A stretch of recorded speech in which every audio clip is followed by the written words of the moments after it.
warm primordial blackness. Your conscious ferments in it. Never, ever, but an audience. Yeah, you got. I know you do. Coming right. Or do you? Some.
A mirror hangs above hot waters. Suddenly, you realize you have no memory as you slowly Yeah. Where to even begin? It's not. It's not. Bet you are. Bet you are. It's not. It's what. Behold. You have no idea. Whatever it is, at least it's dead now. There's clear. Please stop. It's horrible. You're scaring yourself. Oh my God. You can't stop. It's like it's not even voluntary anymore. You have worn that grin into your face and now it won't come off. What does it even mean? What is the emotion you're trying to convey?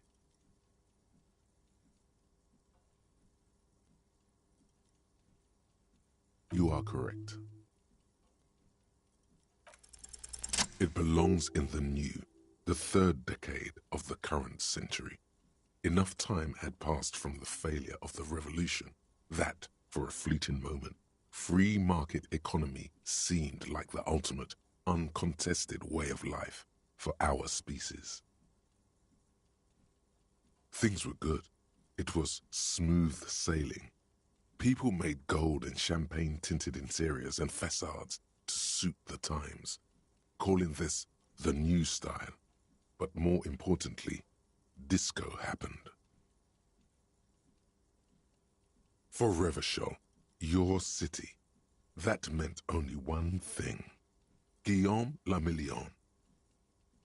If it doesn't rhyme, you're not pronouncing out of the dazzling swirl of disco music in an open-air boîte de nuit somewhere in Revachol West. It doesn't have to be. You can swoon over Guillaume and his champagne-corked smile whenever you want to. Maybe some of the stardust will return. It's too late. Like an image on film.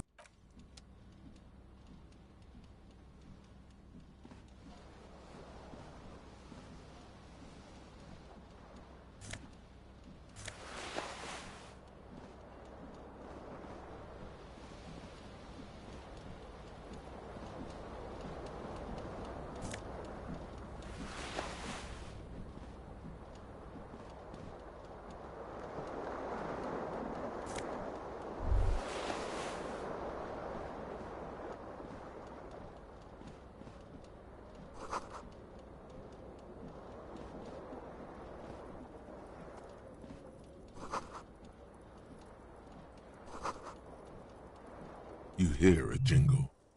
Keys are clinking in the pocket of you. It says whirling in rags on the aluminium key ring. There is a single key on the ring. The number 1 is etched on it. It should open the whirling in rags.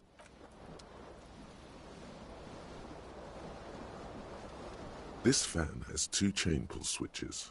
One ends in a tiny fan, the other in a light bulb. You swoop up and catch the tie. What you have in your hand is a truly hideous necktie with 4 or 5 different patterns. The knot reminds you of a noose.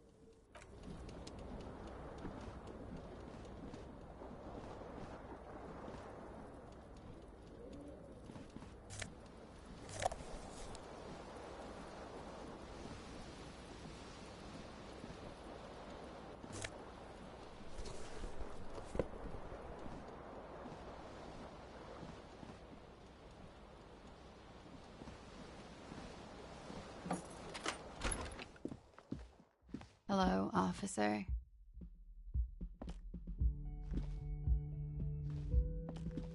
The young woman raises a cigarette to her lips. Her eyes are brown and her face is speckled with birthmarks. She can't be more than 28. A silver jumpsuit falls off her like scowl armor, sparkling.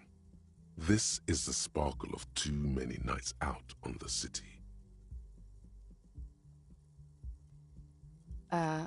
No. The young woman shakes her head slowly. Officer could be an artistic statement, a claim to official renown. No. You're a police officer, sir. I am, yes. Unless you've been feeding us a set of very well-rehearsed lies all this time.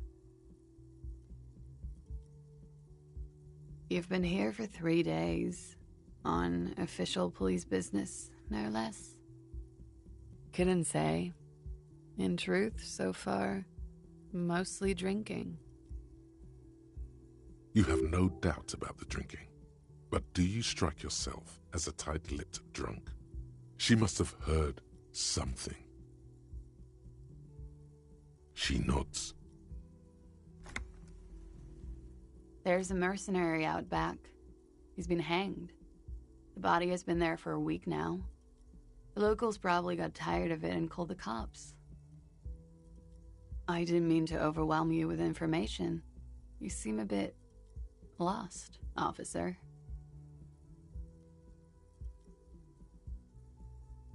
She nods. There's a mercenary out. I didn't mean to overwhelm you with information. Don't be so harsh on yourself. They let almost anyone be a police officer.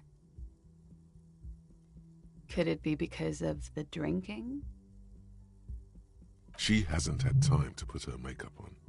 This is her morning cigarette. She looks tired, her beauty waning faster than it ought to at her age. Of course. Be careful, officer. They don't like the police around here. Something stirs in you as she's about to go. Call it an instinct, a need. The need to ask questions. It's like you said the words 1,000,000 times before. She looks back at you, a light glinting off her eyes. Yes?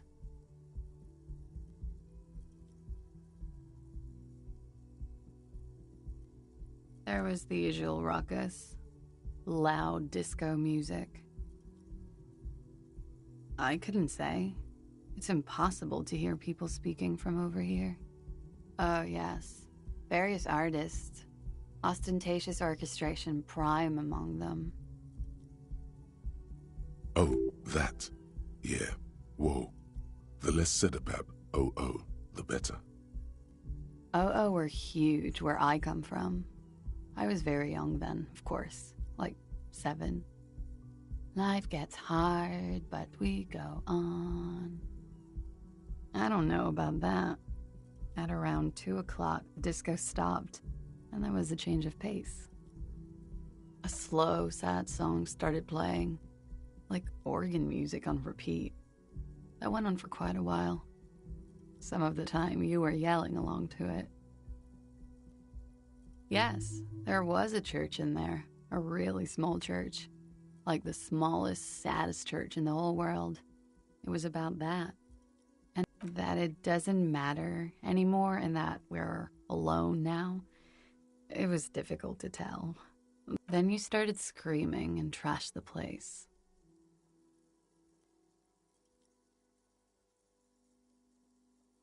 No, it didn't sound like there was a fight.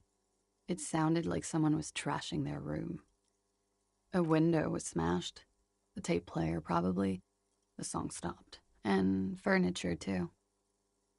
Okay. You're in a hostel, sir. We are in Revachol. Revachol is the disgraced former capital of the world, divided into zones of control under foreign occupation. Half a century after a failed world revolution, she is... You sure look like you're from Revachol. Her accent suggests she is not from around here. It's 51. The current century? Centuries don't have numbers. The civilization has existed for 8,000 years, sir. You're right. There is nothing funny about civilization. The dock workers are pretty cocky. They think they're police enough. Glad to have been of assistance.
You should totally sing karaoke here, the first chance you get.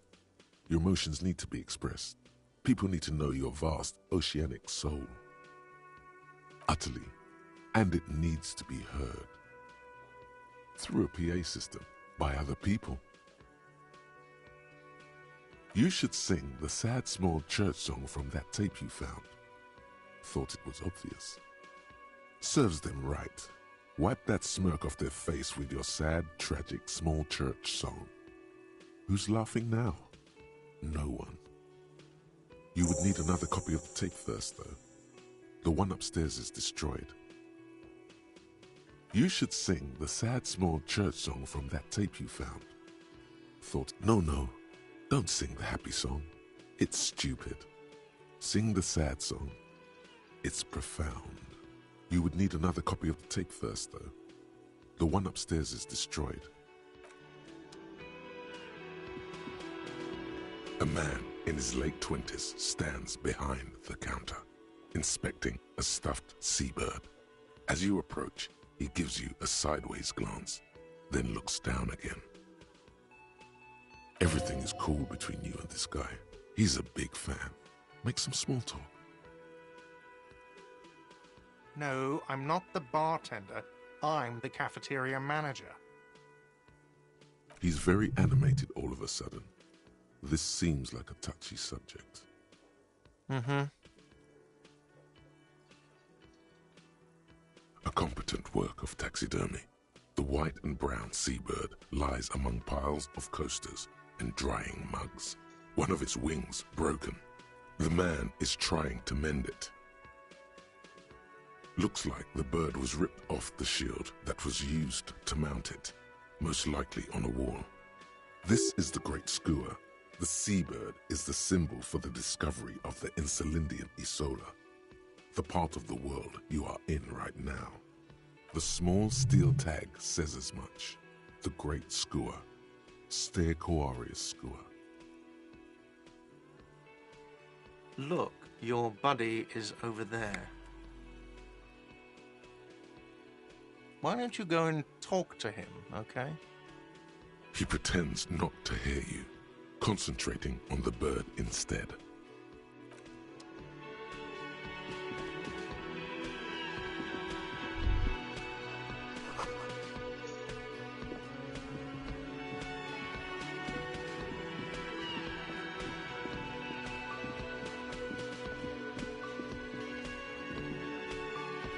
A bespectacled man in an orange bomber jacket is tapping his foot on the floor.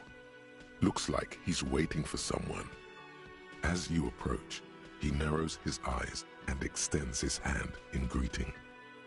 On the sleeve of his bomber jacket, as well as on its back, are the same enigmatic white rectangles as on your blazer.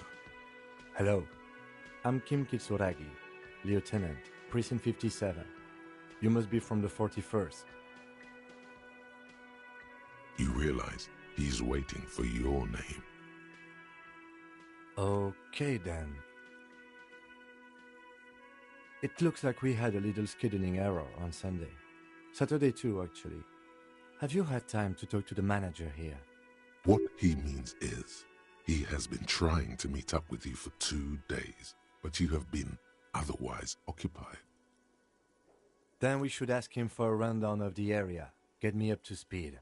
I understand the scene is out back, right? It also wouldn't hurt to assure him the police are finally here. In full force, I mean. Have you mapped out the initial interviews? At the 57th, we like to prepare an initial list of persons of interest, and then just skim the surface. Prepare the field, get to know the players. You don't do that? Maybe it's not an interview. Right. And the interviews?